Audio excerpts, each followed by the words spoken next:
يا رب بالمصطفى بلغ مقاصدنا واغفر لنا ما مضى يا واسع الكرم. يا رب بالمصطفى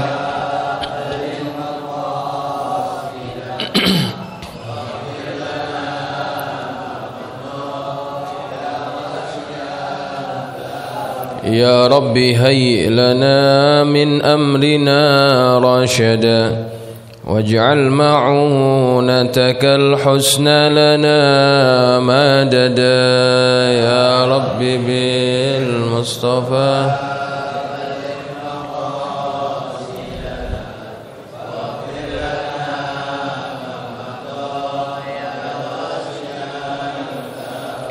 ولا تكلنا إلى تدبير أنفسنا فالنفس تعجز عن إصلاح ما فسد. يا رب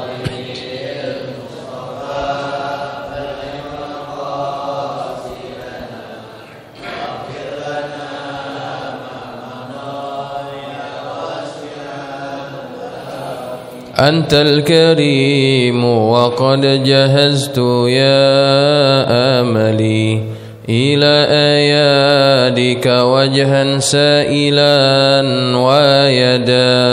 يا رب بالمصطفى بلغ مقاصدنا واغفر لنا ما مضى يا واسع الكرم. اللهم صل وسلم وبارك عليه وعلى آله. الفاتحة إلى حضرة النبي المصطفى محمد صلى الله عليه وسلم، ثم إلى أرواح آبائه وإخوانه من الأنبياء والمرسلين وآل كل منهم والصحابة أجمعين وتابعين لهم بإحسان إلى يوم الدين. ثم إلى راهم شيخنا ومعلمينا الحبيب عبد الرحمن محمد السقاف، ثم إلى الكريم محمد الشافعي هدمي، ثم إلى روحي الملك حسين مرزقي، ثم إلى الكريم عبد الشكور الرملي، ثم إلى روحي الحبيب عبد الرحمن السقاف، ثم إلى روحي الأماكن سيف الدين المسير، وثم إلى الكريم عبد الرشيد عبد الله الشافعي، وثم إلى الكريم شريف الدين عبد الغاني، ثم إلى روحي الكريم عمد لطفه فتح الله بأن الله يتغشاهم بالرحمة والمغفرة، وأن يؤيد علينا من بركاتهم وأسرارهم وأنوارهم وعلومهم ونفحاتهم في الدين والدنيا والآخرة. وإلى روح مؤلف هذا الكتاب الإمام النووي بأن الله يتغشاه بالرحمة والمغفرة ويؤلي درجتهم في الجنة، وأن يعيد علينا من بركاته وأسراره وأنواره وعلومه ونفحاته في الدين والدنيا والآخرة. وعلى نية أن الله يفتح علينا فتوح العارفين ويفقهنا وإياكم في الدين ويرزقنا كمال الإخلاص واليقين. وعلى كل نية صالحة. وإلى حضرة النبي المصطفى محمد صلى الله عليه وسلم الفاتحة. أعوذ بالله من الشيطان الرجيم. بسم الله الرحمن الرحيم. الحمد لله رب العالمين الرحمن الرحيم مالك يوم الدين. إياك نعبد وإياك نستعين. اهدنا الصراط المستقيم صراط الذين أنعمت عليهم غير المغضوب عليهم ولا الضالين آمين. السلام عليكم ورحمة الله وبركاته. الحمد لله رب العالمين وبه نستعين على أمور الدنيا والدين، والصلاة والسلام على أشرف المرسلين سيدنا ومولانا محمد وعلى آله وأصحابه أجمعين. سبحانك لا علم لنا إلا ما علمتنا إنك أنت العليم الحكيم. Rabbi shrah li sadri wa yassir li amri wahlul 'uqdatam min lisani yafqahu qawli, amma ba'du. Fa inna asdaqal hadithi kitabullahi ta'ala wa khairal hadi hadi Muhammadin sallallahu alaihi wasallam wa syarral umuri muhdatsatuha wa kullu muhdatsatin bid'ah wa kullu bid'atin dhalalah wa kullu dhalalatin finnar. Hadirin jamaah yang dirahmati Allah sekalian, alhamdulillah kita panjatkan syukur kehadirat Allah Subhanahu wa taala atas limpahan nikmat dan karunia yang hingga saat ini Allah berikan kepada kita. Semoga dengan nikmat-nikmat tersebut kita digolongkan menjadi hamba-hamba Allah yang dapat mensyukuri nikmat-nikmatnya dengan cara kita menggunakan nikmat tersebut untuk mentaati Allah Subhanahu wa ta'ala. Jamaah sekalian yang dirahmati Allah, alhamdulillah malam ini kita akan kembali meneruskan ta'lim kitab Hadits Arba'in An-Nawawiyah. Kita masuk pada hadis yang ke-36 ya. Alhamdulillah malam ini ada hamba Allah yang bermurah hati memberikan sebagian rezekinya untuk kita. Jadi silakan bapak-bapak sambil ngaji bisa sambil makan, sambil minum ya. Jangan saya yang sambil makan. Kalau yang ngajar makan susah nanti. Ya. Silakan dinikmati apa yang sudah disediakan. Mudah-mudahan yang memberikan Allah berikan lagi ganti yang lebih baik. Allah tambah keberkahan pada hidupnya. Amin, Allahumma amin. Baik jamaah sekalian yang dirahmati Allah, kita masih hadis yang ke-36. Hadis yang ke-35. Hadis ini cukup panjang, maka pada minggu yang lalu kita baru membahas satu perkataan saja. Wala tahasadu. Baik, kita akan baca hadisnya secara sempurna, menambahkan lagi barakah daripada hadis Nabi yang kita baca. Bismillahirrahmanirrahim. Qala Syekhul Musannif rahimahullahu taala wa ghafara lahu wa liwalidayhi wa nafa'ana bi ulumihi fid dharain. Amin. Qala radhiyallahu an Abi Hurairah radhiyallahu anhu qala qala Rasulullah sallallahu alaihi wasallam wa la tahasadu wa la tanajashu wa la tabaghadu wa la tadabaru wa la yabi' ba'dukum ala bai'i ba'din wa kunu ibadallahi ikhwana. Al muslimu akhul muslimi la yazlimuhu wa la yakhzuluhu wa la yakdhibuhu wa la yahkiruhu. At-taqwa hahuna. Wa yushiru ila sadrihi thalatha marratin. Bihasbi imri'in minasyarri ay yahkira akhahul muslima. Kullul muslimi 'alal muslimi haramun damuhu wa maluhu wa 'irduhu. Rawahu Muslimun. Dari Abu Hurairah radhiyallahu anhu, dia berkata, Rasulullah sallallahu alaihi wasallam bersabda, janganlah kalian saling mendengki, saling menipu, saling membenci, saling memutuskan hubungan, dan jangan pula salah seorang dari kalian membeli barang yang sedang ditawar oleh yang lain.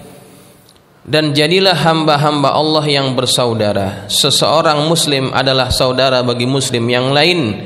Oleh karena itu janganlah ia menzaliminya, menelantarkannya, membohonginya, dan jangan pula menghinanya. Takwa itu letaknya di sini, sambil beliau menunjuk ke arah dada 3 kali. Maka cukuplah seorang muslim dikategorikan jahat jika dia menghina saudaranya sesama muslim. Setiap muslim atas muslim lainnya adalah haram, baik darahnya, hartanya, maupun kehormatannya. Jamaah sekalian yang dirahmati Allah, pada minggu yang lalu kita sudah membahas larangan dari Nabi pada hadis ini, yaitu pada perkataan wala tahasadu. Janganlah saling mendengki, janganlah saling hasad. Itu kita sudah bahas. Kemudian larangan Nabi pada hadis yang kita baca tadi, yaitu yang kedua, wala tanajashu. Janganlah saling menipu. Tanajashu itu terambil dari perkataan najasha, ya, an-najshu. An-najshu itu artinya kita menawar satu barang dengan tujuan agar harga barang itu lebih tinggi ketika kita tawar. Kenapa? Tujuannya kita tawar barang itu, kita naikkan harganya, orang lain nawar lebih tinggi lagi, supaya apa? Supaya harga itu lebih banyak didapat. Bisa difaham? Misalkan begini, kita punya barang, kita ingin jual, kemudian kita suruh orang lain untuk pura-pura nawar barang. Ketika ada yang nawar, orang lain tentu kalau ingin membeli barang kita pasti menawar dengan harga yang lebih mahal, ya kan? Padahal tawaran yang pertama itu tawaran apa namanya? Tawaran palsu, ya. Yang pertama itu adalah tawaran palsu. Supaya apa? Supaya harga barang itu naik. Ketika orang nawar dengan harga yang baru, harganya lebih tinggi. Padahal kita yang tawar pertama kali itu tujuannya bukan mau beli barang. Tujuannya untuk apa? Supaya harganya lebih tinggi, gitu ya. Nah, itu tidak boleh. Itu makna asal daripada an-najshu. Meninggikan barang, harga barang agar orang lain menawar lebih tinggi, itu. Ya. Ini dilarang oleh Rasulullah. Baik yang menawar itu suruhan orang yang mempunyai barang atau si penjualnya, ataupun orang lain yang sengaja ngajak begitu. Nggak boleh. Kenapa dilarang? Karena itu bagian dari penipuan. Ya. Ada ulama yang mengartikan wala tanajashu itu bentuk umum dari segala bentuk penipuan dalam jual beli, itu dilarang. Ya, ada yang mengartikannya tanajashu itu jangan saling menipu ketika jual beli, apapun jenis penipuannya. Baik timbangannya dikurangi, itu juga penipuan. Baik spesifikasinya kita palsukan, ya, kita bilang begini barangnya, begini, nggak taunya barangnya nggak sesuai dengan spesifikasi, itu juga disebut penipuan, ya. Maka segala jenis penipuan dalam jual beli itu haram, ya, itu adalah hukumnya adalah haram. Karena ada hadis yang lebih umum daripada hadis ini, man ghasyana falaysa minna. Man ghasyana falaysa minna. Barang siapa yang menipu, maka dia bukan bagian daripada kami, daripada umat Nabi Muhammad SAW. Begitu. Jadi jual beli, dagang apa saja itu harus jujur. Kita beli buah, giliran kita mau cobain, dikasih buahnya yang mana? Yang bagus. Bang, ini buah manis enggak? Manis, Bu, cobain. Dicobain. Yang dipilih yang bagus. Ketika kita cobain barangnya manis, kita pilih itu buahnya. Sampai di rumah, buahnya apa? Buahnya asam. Itu penipuan tidak? Penipuan. Penjual tahu kualitas barang pasti. Ya. Cuman karena dia ingin apa? Dia ingin barangnya itu laku, kemudian dia katakan saja barangnya itu manis. Buahnya itu manis, padahal tidak manis. Itu bohong. Ya, itu bohong. Kalau kita tidak yakin, bilang saja itu buah, saya tidak yakin manis atau tidak. Saya pernah itu lagi jalan, kemudian saya pengen beli buah yang sudah dipotong-potong, ya, yang pinggir jalan itu kan, buah yang dipotong-potong, tukang rujak. Saya tanya, ini nanasnya manis atau enggak? Ini penjual jujur. Nanti kalau saya bilang manis, nggak taunya asam. Kalau saya bilang asam, nggak taunya nanti manis. Nggak tahu, Pak, cobain aja gitunya. Itu penjual yang begitu bagus, ya. Dia nggak memastikan buah yang dijual itu manis ataupun tidak. Dia cuma bilang, saya nggak tahu, Pak, saya nggak bisa mastiin. Nanti saya bilang asam, saya bilang manis, nggak taunya asam. Tapi kalau saya lihat buahnya, nanasnya itu nanas tua, gitu kata dia. Nanasnya nanas tua. Biasanya kalau nanas tua itu manis, begitu kata dia. Ini kan tukang jualan tahu ya. Betul, saya beli, ya kan? Saya beli, saya cobain manis. Ya, nah ini jualan yang seperti ini penjualan yang mendatangkan barokah, ya, mendatangkan barokah. Termasuk misalkan kita ingin jual beli apa saja, kita pengen jual mobil kita pengen jual motor kita ditanya sama yang pengen beli, biasanya apa? Pak, motornya atau mobilnya ada yang rusak atau enggak? Kita bilang apa biasanya? Biar motor kita laku. Nggak ada yang rusak. Padahal itu motor ada kerusakannya. Makanya kita jual kan karena ada rusaknya. Ya. Kita bilang nggak ada rusaknya. Padahal ada. Tujuannya agar motor kita laku atau mobil kita laku. Maka itu termasuk perbuatan yang dilarang. Kalau kita tahu motor itu ada cacatnya, mobil itu ada cacatnya, kita kasih tahu cacatnya. Ini yang begini, ini masalahnya ini Pak. Terserah kepada dia mau beli atau tidak. Ya, maka begitu merupakan cara jual beli yang diajarkan oleh baginda Rasulullah Shallallahu Alaihi Wasallam. Jangan hanya ingin mendapatkan keuntungan sedikit, kemudian kita malah dapat dosa. Ya, untungnya sedikit, tapi gara-gara kita bohong dalam jual beli menyebabkan keuntungan yang kita dapat itu tidak ada barokah. Ya, maka keberkahan itu penting didapatkan karena yang ada barokah, rizki yang ada barokah, yang sedikit akan jadi cukup. Ya, yang sedikit akan jadi cukup, begitu. Ya, nah begitu.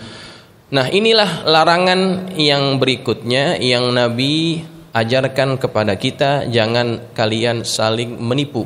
Ya, jangan kalian saling menipu. Kemudian jamaah sekalian yang berikutnya adalah wala tabaghadu, dan janganlah kalian saling membenci, ya. Janganlah kalian saling membenci. Nah, perasaan benci ini adalah perasaan yang dihembuskan oleh syaitan kepada hati kaum mukminin. Syaitan itu tidak ingin sesama orang yang beriman saling menyayangi, saling mengasihi. Innama yuridu syaitanu ayyuki'a bainakumul adawata wal baghdha'a fil khamri wal maisiri wa yasuddakum an dzikrillahi wa 'anis salati fahal antum muntahun. Kata Allah, bahwasannya syaitan itu menginginkan bahwa dia meletakkan kepada kalian, di antara kalian itu apa? Al-adawah wal baghdha, permusuhan dan saling benci dan kebencian sesama kita. Itu kerjaan siapa? Kerjaan syaitan. Ya. Maka perasaan saling benci itu adalah perasaan yang dilarang oleh baginda Rasulullah sallallahu alaihi wasallam. Benci dibolehkan, marah dibolehkan kalau benci itu atau marah itu dilandaskan karena Allah. Benci kita kepada orang karena orang itu perbuatannya bertentangan dengan hukum Allah, maka benci itu benci yang dibolehkan.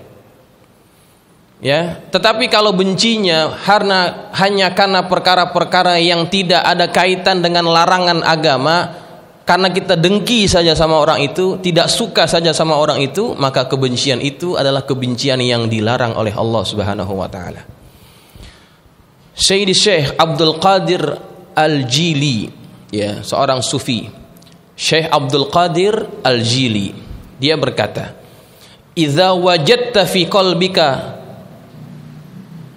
kalau engkau dapati pada hatimu, "bughdha syakhsin," kebencian kepada seseorang, "au hubbahu," atau cinta kepada seseorang, "fa'arid a'malahu 'alal kitabi was sunnah," maka lihatlah perbuatannya itu apakah berdasarkan Al-Qur'an ataupun sunnah.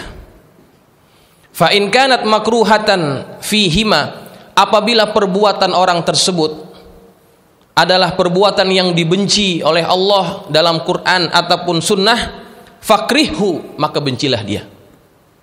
Fa in kanat mahbubatan fihima, apabila perbuatan itu adalah perbuatan yang dicintai oleh Allah dalam Quran ataupun dalam sunnah, fa ahbibhu, maka cintailah dia. Li alla tuhibbahu bihawak, agar engkau tidak mencintainya karena sebab hawa nafsumu saja. Wa tubghiduhu bihawak, dan engkau bukan termasuk bencimu itu karena nafsumu juga. Jadi perkataan ini mengajarkan kepada kita, kalau kita benci kepada seseorang, coba lihat perbuatan orang yang kita benci itu. Apakah kalau kita nilai perbuatan yang menyebabkan kita benci kepadanya, kalau kita lihat kepada Quran dan Sunnah, oh perbuatannya itu memang dilarang oleh Allah, memang dilarang oleh Nabi, maka kita benci dia. Kebencian yang kepada dia seperti itu kebencian yang apa? Yang dibolehkan. Kenapa? Karena kebencian kita kepadanya bukan karena hawa nafsu, tapi karena apa? Karena memang perbuatannya bertentangan dengan Al-Quran dan juga bertentangan dengan sunnah. Begitu. Kemudian kita lihat lagi, misalkan kita cinta kepada seseorang, lihatlah perbuatan orang itu. Kenapa kita cinta sama dia? Misalkan perbuatannya itu karena perbuatannya sesuai dengan Quran ataupun sesuai dengan sunnah, maka cintai dia. Karena cinta kita kepadanya bukan lantaran hawa nafsu kita, tapi lantaran cinta kita karena Allah kepadanya. Begitu menilai benci dan suka dan cinta karena Allah. Ya, lihatlah kalau kita benci seseorang, coba nilai apa yang menyebabkan kita benci kepadanya. Perbuatannya itu apakah bertentangan dengan Quran ataupun tidak. Kalau ternyata tidak bertentangan dengan Quran dan Sunnah, maka jangan benci dia. Takut kita benci dia bukan karena Allah, tapi karena hawa nafsu kita. Wala tattabi'il hawa, janganlah engkau ikuti hawa nafsumu, fayudillaka an sabilillah, maka itu bisa menyesatkanmu daripada jalan Allah Subhanahu wa taala. Ya, begitu. Jangan sebab benci seseorang, kenapa? Enggak dikasih jadi imam. Enggak dikasih jadi imam, ngambek, marah. Nggak ditegur, bukan di sini, di sini memang enggak, yang lain, tempat lain, nggak dikasih jadi imam ngambek, marah, nggak dikasih mimpin tahlil, nggak dikasih baca doa, ngambek gitu ya.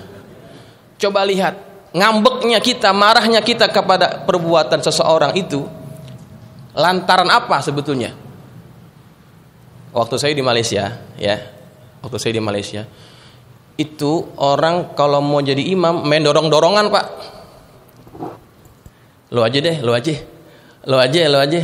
Kenapa begitu? Takut. Tempat waktu saya di sana itu mereka main dorong-dorongan karena takut. Takut apa?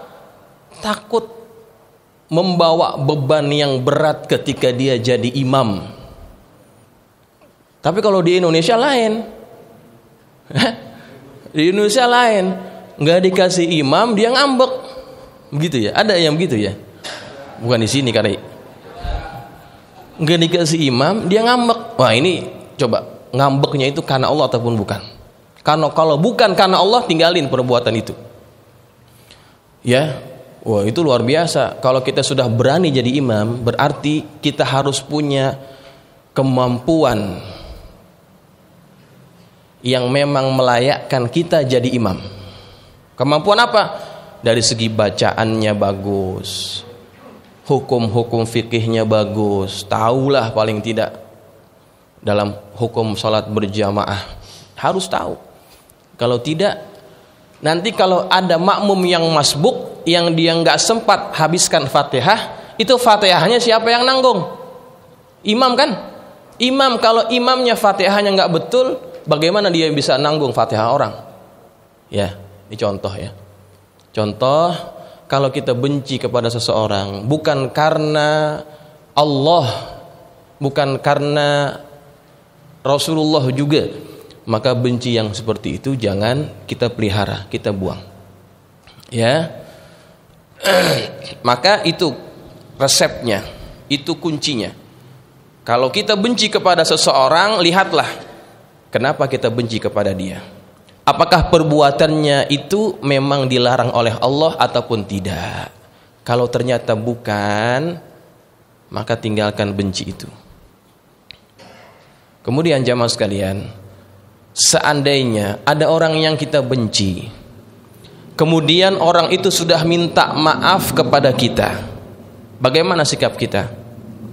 Kita harus membukakan pintu maafnya kepada dia.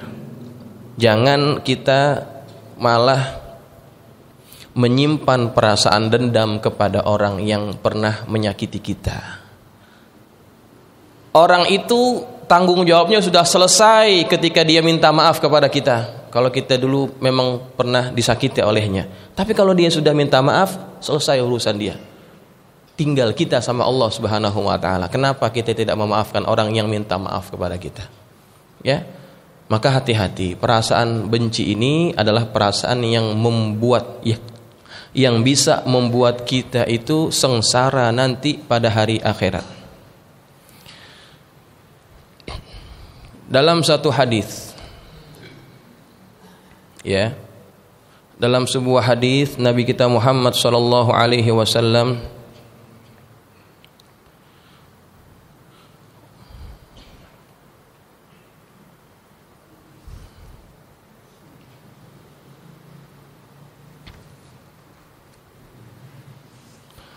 hadis ini adalah hadis yang diriwayatkan oleh Imam Muslim.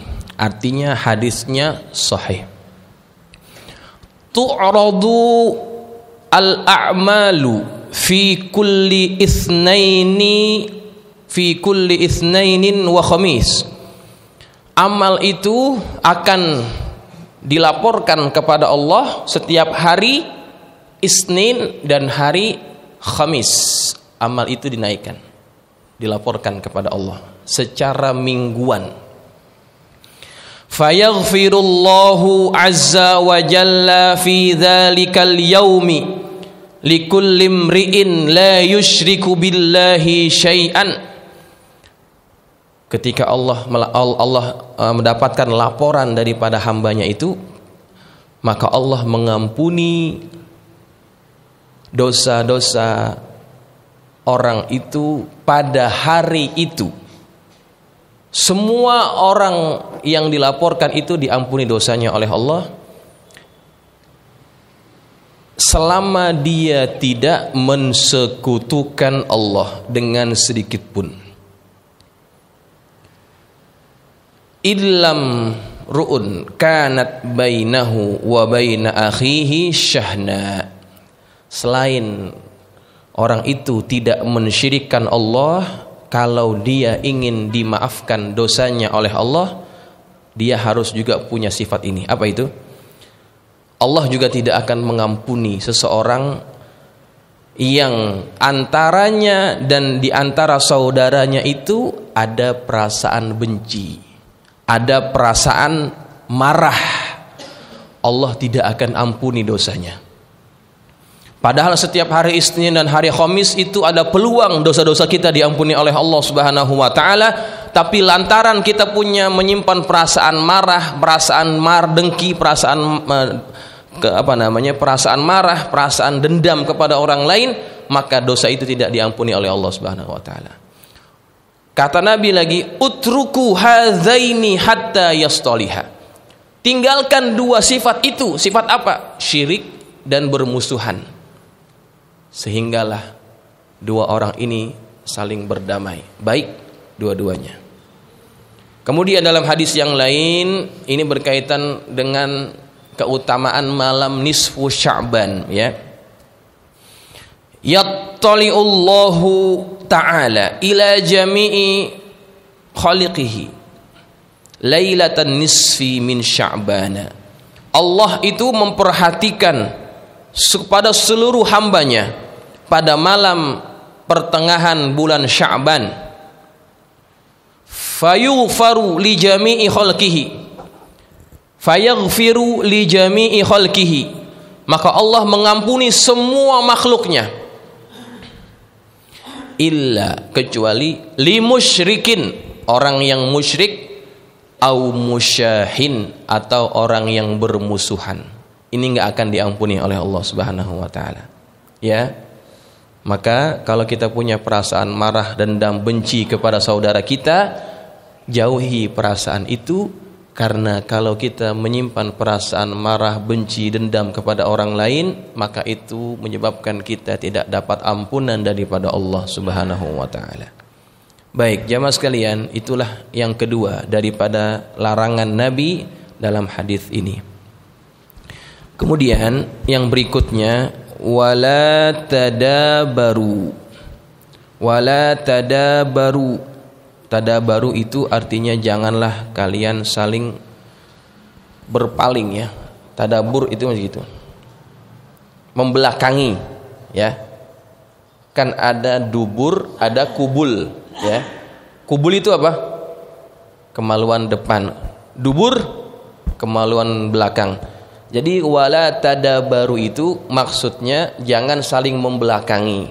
Kalau dalam kitab yang kita pegang itu diterjemahkan jangan memutuskan hubungan, itu hampir sama juga, ya.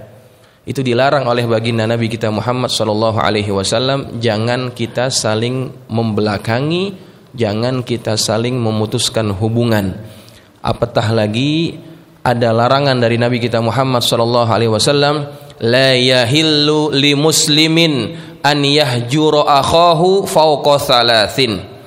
Tidak halal bagi seorang muslim bahwa dia mendiamkan saudaranya lebih daripada 3 hari.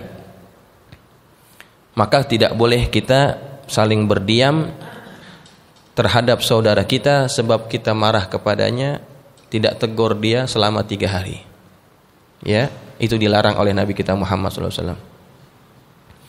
Dalam hadis yang lain, man hajara akhahu sittata ayyamin, barang siapa yang mendiamkan saudaranya selama 6 hari, fahuwa kasafaki damihi, maka dia seperti orang yang menumpahkan darahnya. Nauzubillah waliyazbillah.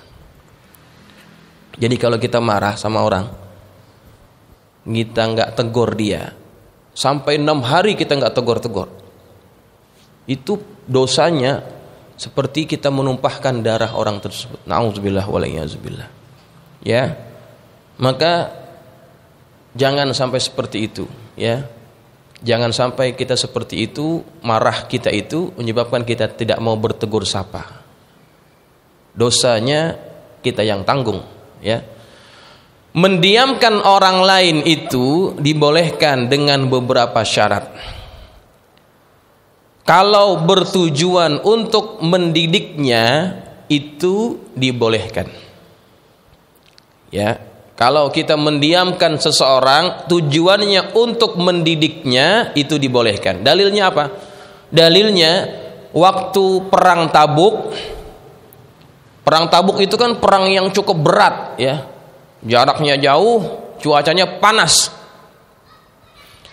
Nah, ada beberapa orang sahabat Nabi yang mereka malahan tidak ikut perang Tabuk. Bukan karena sakit, bukan karena apa, tapi memang tidak mau menanggung kesusahan. Ada 3 orang. Ada yang memang enggan ikut, ada yang tidak mau menyumbangkan hartanya untuk jihad. 3 orang ini. Kemudian setelah Nabi dan sahabatnya pulang daripada Tabuk, Nabi menyuruh semua sahabatnya untuk jangan ada yang menegur 3 orang ini. Selama berapa hari? Selama 50 hari. 50 hari tidak ditegur.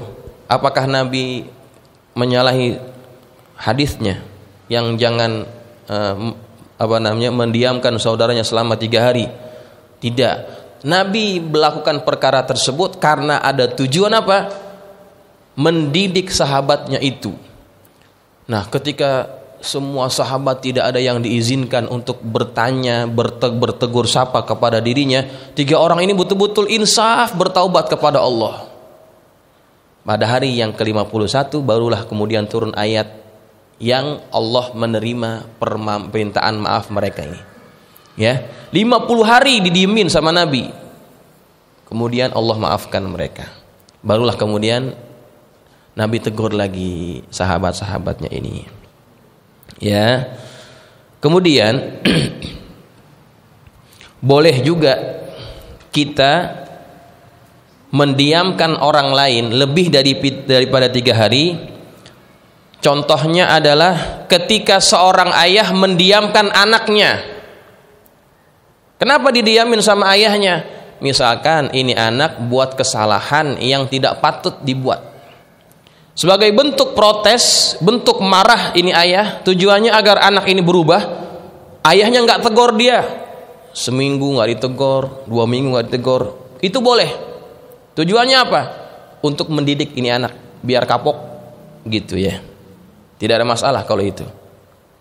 Kemudian siapa lagi? Az-zawju li zaujatiha. Suami mendiamkan siapa? Istrinya. Misalkan si istri ini perbuatannya sudah nggak bisa ditolerir, ya, dinasehatin baik-baik nggak dengar, masih terus melakukan perkara yang tidak disukai oleh suaminya, maka suaminya boleh menghukum ini istri dengan cara apa? Didiamin istrinya. Istri buat perkara yang tidak disukai oleh suaminya, boleh suaminya mendiamkan istrinya lebih daripada 3 hari, nggak ada masalah. Ya, bahkan kalau istrinya itu melakukan perbuatan yang nusyus, ya, perbuatan yang durhaka kepada suaminya, suaminya itu boleh tidak memberikan nafkah kepada istrinya. Kenapa? Karena telah melakukan perkara yang dianggap nusyus, durhaka kepada suami. Begitu. Itu dibolehkan. Dengan tujuan apa? Mendidik orang tersebut agar dapat berubah sikapnya. Baik, jamaah sekalian, itulah pengecualian dari apa yang dilarang oleh Nabi untuk kita saling membelakangi ataupun mendiamkan saudara kita. Baik, ada yang ingin bertanya silakan kalau ada. Ustaz, Ya. Gini Ustaz, beberapa bulan yang lalu kan di sini banyak anak-anak suka nongkrong nih Ustaz. Nongkrong ya. Anak-anak muda, kadang-kadang ada 10 orang, terus suaranya kenceng banget, nyanyi-nyanyi semaunya dia. Iya. Sampai mengganggu orang. Iya. Itu termasuk perbuatan jolim apa gimana? Terus yang kedua, kalau saya jadi makmum dari pertama nih Ustaz, atau muafik ya. Terus dari pertama. Iya, dari pertama, terus imamnya baca surahnya cepet banget Ustaz. Saya baca Fatihahnya lambat. Belum selesai imamnya udah ruku, sujud. Saya ngikutin gerakan imam apa terusin Fatihahnya Ustaz? Baik. Makasih. Baik, terima kasih. Yang pertama, ini memang jadi masalah ya. Masalah yang sepertinya berulang ya. Jadi ada anak-anak remaja ABG yang mereka nongkrong di depan masjid, bahkan sampai ke sana ya, depan rumahnya Pak Sopi kalau nggak salah ya, dekat itu ya, parkiran itu kan. Mereka nongkrong di situ sampai tengah malam, mereka ngobrol, tawa-tawa ya, suaranya keras, mengganggu rumah-rumah yang berdekatan dengan mereka. Apakah perbuatan ini dianggap betul atau salah? Perbuatan ini dianggap perbuatan dosa. Kenapa? Suara mereka itu mengganggu orang yang tinggal di dekatnya. Bising, ya kan? Jam 10 itu waktunya orang istirahat. Jam 11 juga lagi enak-enaknya mimpi itu. Tapi mereka masih ngobrol, masih teriak-teriak di situ. Saya di sini nggak kedengeran. Pak Sofi mungkin terganggu kan? Ya, memang itu perbuatan yang dilarang. Saya kira waktu sudah didatangi sama polisi, itu sudah selesai. Ternyata berulang lagi, ya. Ternyata berulang lagi, dan ini perlu ditertibkan. Ya, saya lihat juga ada remaja-remaja yang bukan anak sini, anak luar, dibawa nongkrong di sini, ya. Dia ngobrol di sini. Nah, ini perlu perlu ditertibkan, ya, perlu dinasihati, perlu dibina. Ya, insyaallah kita bisa bersinergi dengan aparat setempat, ya. Hari ini sangat mudah. Kalau kita tidak suka terhadap sesuatu yang dianggap mengganggu ketentraman umum, kita bisa lapor. Kita buka aplikasi Jaki, kita foto ataupun kita laporkan, nanti akan ditindaklanjuti oleh pihak terkait. Mereka akan datang. Kalau misalkan aparat setempat tidak bisa menindak itu, ya, tapi insya Allah kita bisa atasi, mudah-mudahan, ya. Itu perbuatan dosa, tidak boleh. Kemudian yang kedua, kalau kita muafik dari awal, ikut bersama imam dari awal, kemudian imamnya baca surahnya sangat cepat, ya, imam baca surahnya sangat cepat. Makmum ini karena dia ikut dari awal, dia bingung apakah dia ikut imam ataupun dia terusin bacaan Fatihah. Ya. Dalam keadaan seperti ini, makmum tersebut adalah makmum muwafiq yang wajib habiskan Fatihah. Kalaupun dia ketinggalan oleh imam, dia diberikan uzur ketinggalan dari imam sebanyak 3 rukun panjang. 3 rukun panjang. 3 rukun panjang itu apa aja? Ruku, sujud pertama, sujud kedua. Kenapa diberikan kelonggaran seperti itu? Karena dia dianggap punya uzur, ya. Nah, ini perhatian kepada imam, ya. Imam itu adalah mesti memahami keadaan jamaah. Dan di antara sunnah yang sering diabaikan oleh imam adalah setelah baca Fatihah, jarang imam di sini itu yang dia diam sekejap. Saktah, ya. Di antara saktah yang harus dibuat oleh imam, bukan harus, ya, sunnah dibuat oleh imam adalah setelah amin, sebelum dia baca surah, imam diam dulu, ya kan?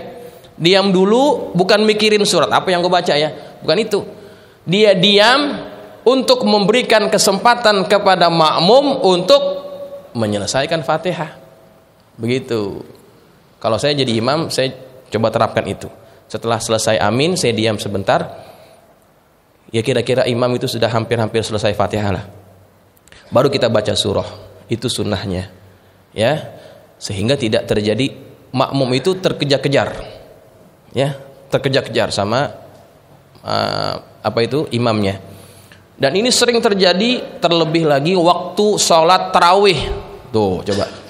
Sholat tarawih, imamnya pengen cepet-cepet. Paling cepat sholatnya paling bangga. Wah, gue imam cepat ini. Dan jemaahnya juga sama juga. Kalau imamnya cepat, dia cepat, dia senang juga itu. Nah, imam enak nih, gue yang begini gue demen nih, gitu. Giliran imamnya bacanya bener, besok ngomongin lagi dah. Ya. Nah, ini kekeliruan yang sudah bertahun-tahun, ya, jadinya bikin rusak kita punya tatanan dalam sholat. Ya, ada yang ingin tanya lagi, silakan. Ya.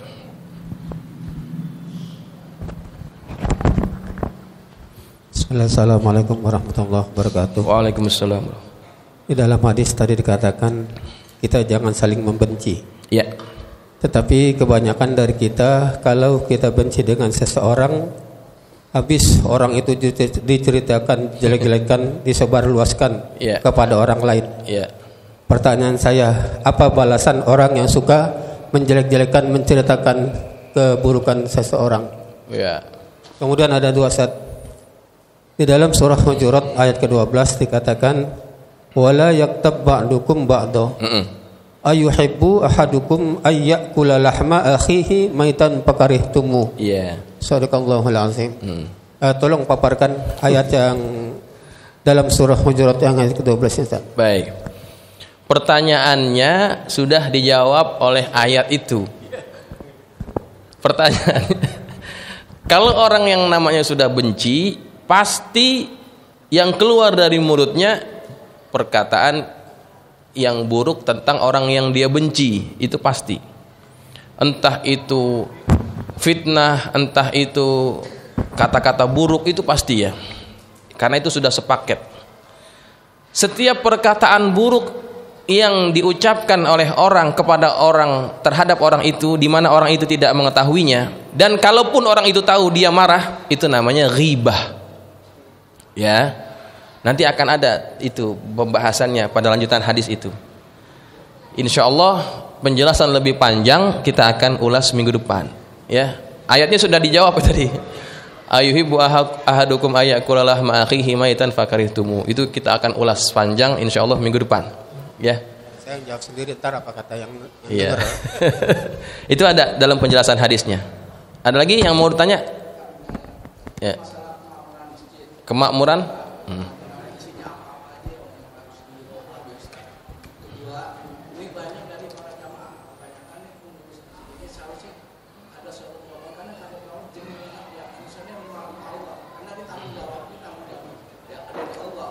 Seorang pengurus DKM seharusnya benar-benar melihat para jamaah, para pengurusnya. Kalau nggak begitu kan pahalanya dia juga, dua dosa berarti juga. Baik. Ini unek-unek Ustaz. Terima aja ya. Terima aja. Iya. Ini masukan yang masukan yang baik ya. Anggap semuanya itu baik untuk kita. Kadang-kadang yang baik itu kadang-kadang pahit, ya kan? Nah, masjid ini memang punya kita, artinya tanggung jawab kita. Rumahnya rumah Allah, tapi tanggung jawab kita untuk apa? Memakmurkannya. Bagaimana cara memakmurkan masjid? Tentunya dengan kegiatan-kegiatan keagamaan. Selama ini pengurus masjid sudah mencoba memakmurkan masjid semampu yang mereka mampu. Dengan adanya taklim hari ini, malam Rabu, malam Senin, ya, kemudian yang ibu-ibu juga, itu bagian daripada memakmurkan masjid. Termasuk juga adalah sholat 5 waktu dengan disiapkan imamnya oleh imam rawatibnya, itu kan disusun. Itu bagian dari memakmurkan masjid. Kalaupun seandainya ada jamaah yang merasa kegiatannya itu-itu aja, karena memang itu yang wajib, ya.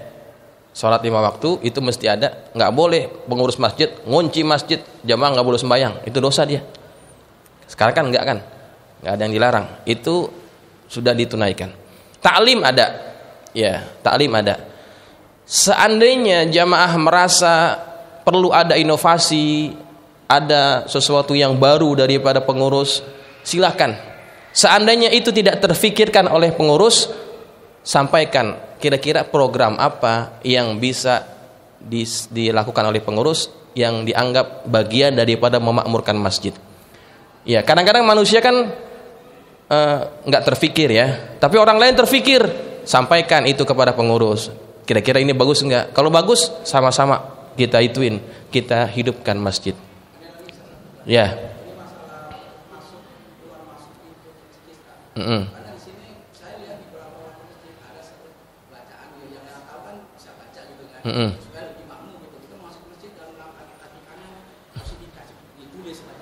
Oh, ya.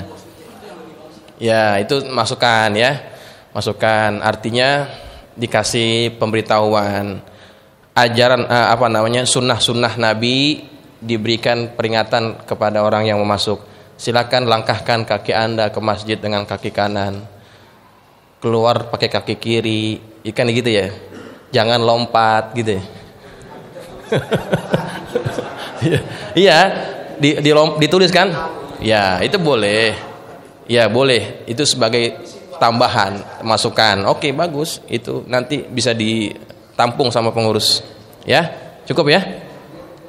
Baik, jamaah sekalian, saya kira cukup. Mudah-mudahan bermanfaat ya untuk kita sekalian. Yang belum dapat kesempatan bertanya, insya Allah kita bisa ulas lagi minggu depan ya. Al-Fatihah. A'udzubillahi minasyaitonir rajim. Bismillahirrahmanirrahim. Alhamdulillahirabbil alamin arrahmanir rahim maliki yaumiddin. Iyyaka na'budu wa iyyaka nasta'in. Ihdinas siratal mustaqim. Siratal ladzina an'amta 'alaihim ghairil maghdubi 'alaihim waladdallin. Amin.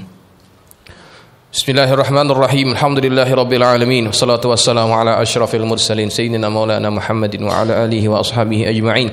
Allahumma anfa'na bima 'allamtana wa 'allimna ma yanfa'una. Allahumma zidna wa la tankusna wa akrimna wa la tuhinna wa'tina wa la tahrimna wa athirna wa la tu'thir 'alaina wa ardina warda 'anna. Allahumma inna nas'aluka bihaqqi Fatimata wa abiha wa ba'liha wa baniha iftah 'alaina wa 'ala auladina wa talamidina futuhal 'arifin faqihna wa iyyakum fid din warzuqna kamalal ikhlas wal yaqin. Allahumma arzuqna fahman nabiyyin wa hifzal mursalin wa ilhamal malaikatil muqarrabin birahmatika ya arhamar rahimin. Allahumma ij'alna minal ladzina yastami'una al-qawla fayattabi'una ahsana. Sallallahu ala sayyidina Muhammadin wa ala alihi wasallam. Walhamdulillahi rabbil alamin. Assalamualaikum warahmatullahi wabarakatuh.